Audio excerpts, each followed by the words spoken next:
Quran Surat An-Nisa ayat 43. A'udzu billahi minasyaitonir rajim. Bismillahirrahmanirrahim.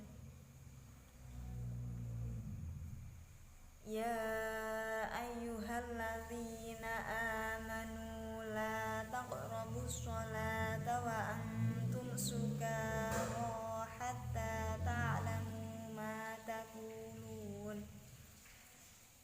hatta ta'lamu ma taqulun wala junuban illa abiri sabilin hatta taghtasilu wa in kuntum mardo aw ala safarin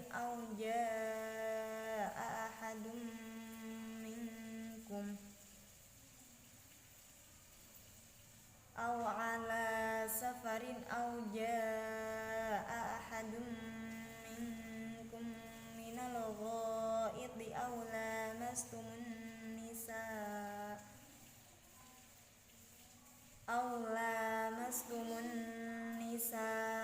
falam tajidu ma'an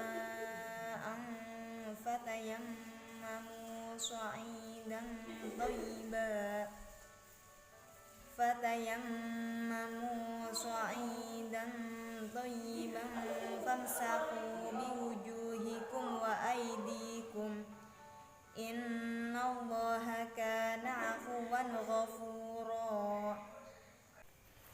Dalam ayat ini terkandung adanya beberapa larangan dan perintah. Larangan yang pertama yaitu larangan mengerjakan sholat dalam keadaan mabuk. Ketika kita sholat, kita harus mengetahui dan memahami bacaan sholat yang kita lafadzkan. Orang yang mabuk itu dikategorikan sebagai orang yang hilang akal.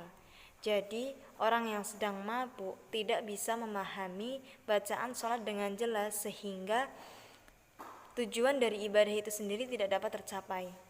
Untuk larangan yang kedua yaitu larangan memasuki masjid dalam keadaan hadas besar.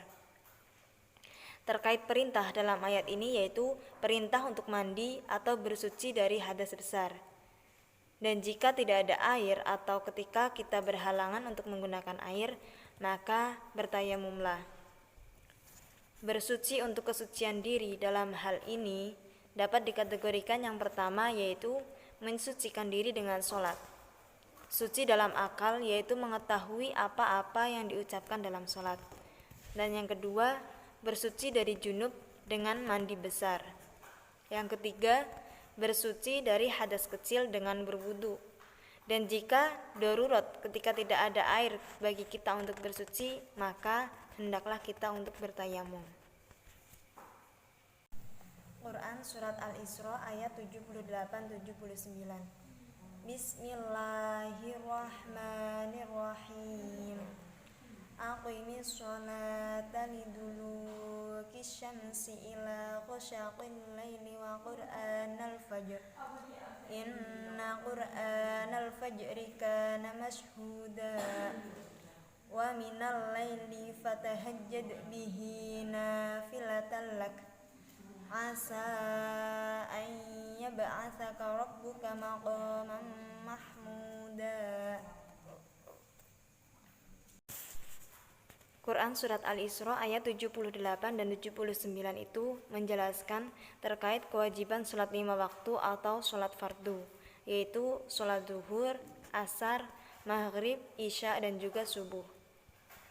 Untuk mengerjakan kewajiban sholat ini, itu sesuai dengan waktu yang telah dijelaskan secara rinci.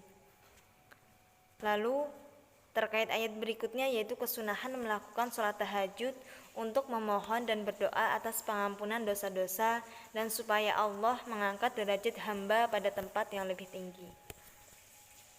Quran Surat Al-Baqarah ayat 187.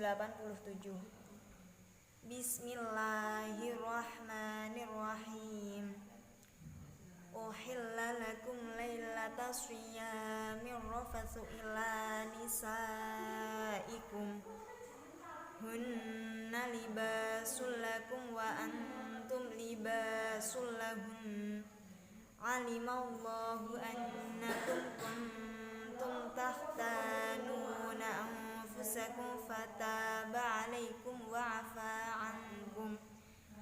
فالآن باشروهن وابتغوا ما كتب الله لكم وكلوا واشربوا حتى يتبين لكم الخيط الأبيض من الخيط الأسود من الفجر ثم أتموا الصيام إلى الليل ولا تباشروهن وأنتم عاكفون في المساجد تلك حدود الله فلا تقربوها كذلك يبين الله آياته للناس لعلهم يتقون. Dalam Quran Surat Al-Baqarah ayat 187 dijelaskan bahwasannya Allah memberikan keringanan kepada kaum muslimin. Allah menghalalkan bagi pasangan suami istri untuk bersenggama di malam hari pada bulan puasa. Sama halnya dihalalkan untuk makan dan juga minum. Dari dimulainya terbenamnya matahari hingga terbit fajar. Dalam hal bersenggama ini diharamkan ketika sedang beriktikaf di dalam masjid. Dan dalam konteks bersenggama juga dibutuhkan adanya kehati-hatian dalam melihat waktu yang sekiranya dapat diperhitungkan kapan harus mulai dan kapan harus berhenti. Jadi pada intinya ketika kita berpuasa itu harus dalam keadaan suci. Quran Surat At-Taubah ayat 103. Khudh min amwalihim shadaqatan tudahhiruhum wa tuzakkihim biha wa sholli alaihim inna sholataka sakanun lahum wallahu sami'un alim. Allah memerintahkan Rasul dan umat manusia untuk mengambil atau menunaikan zakat guna membersihkan dan menyucikan diri. Berdoalah karena doa dapat menumbuhkan ketentraman jiwa bagi seorang hamba. Perintah adanya zakat atau sedekah kepada Rasul pada zaman dahulu itu sebagai bukti taubatnya seorang kaum hamba kepada Nabi Muhammad SAW. Dan terkait buah dari adanya zakat atau sedekah adalah sebagai perwujudan implementasi kesejahteraan bagi umat di masa sekarang. Quran Surat An-Nur ayat 30. Bismillahirrahmanirrahim. Qul lil mu'minina yaghudduna min absarihim wa yahfazu furujahum dzalika azka lahum innallaha khabirum bima yasna'un. Dalam Quran Surat An-Nur ayat 30 dijelaskan terkait adanya ghadul basar atau menjaga pandangan dari hal-hal yang diharamkan. Laki-laki dan wanita itu sama-sama diperintahkan untuk menjaga pandangan dan juga kemaluannya. Lelaki yang beriman akan menjaga pandangan mereka, dan perempuan yang beriman juga sadar diri untuk tidak melakukan atau mengatakan suatu hal yang menimbulkan syahwat atau menarik perhatian. Jadi kedudukan laki-laki dan wanita dalam ayat ini tuh sama-sama seimbang untuk menghindari kerusakan hati akibat dari memandang sesuatu yang tidak diperbolehkan atau diharamkan. Quran Surat Al-Ahzab ayat 59. Bismillahirrahmanirrahim. Ya ayyuhan nabiyyu qul li azwajika wa banatika wa nisa'il mu'minina yudnina 'alaihinna min jalabibihin dzalika adna ay yu'rafna fala yu'zain wa kana Allahu ghafurur rahima. Dalam ayat Quran Surat Al-Ahzab ayat 59 diperintahkan bagi mukminat untuk berhijab atau menutup aurat.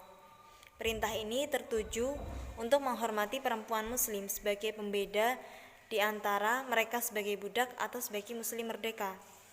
Dengan penutup, maka akan melindungi dari gangguan orang-orang yang tidak bertanggung jawab seperti halnya lelaki bejat atau penjahat. Dan kategori diganggu ini apabila dilihat dari konteksnya dapat dipahami bahwasannya terkait ukuran pakaian itu yang dikatakan sopan tidaknya itu dilihat dari uruf atau budaya masyarakat setempat. Perintah untuk menutup aurat ini tujuannya adalah untuk menjaga harkat dan martabat manusia, terutama perempuan.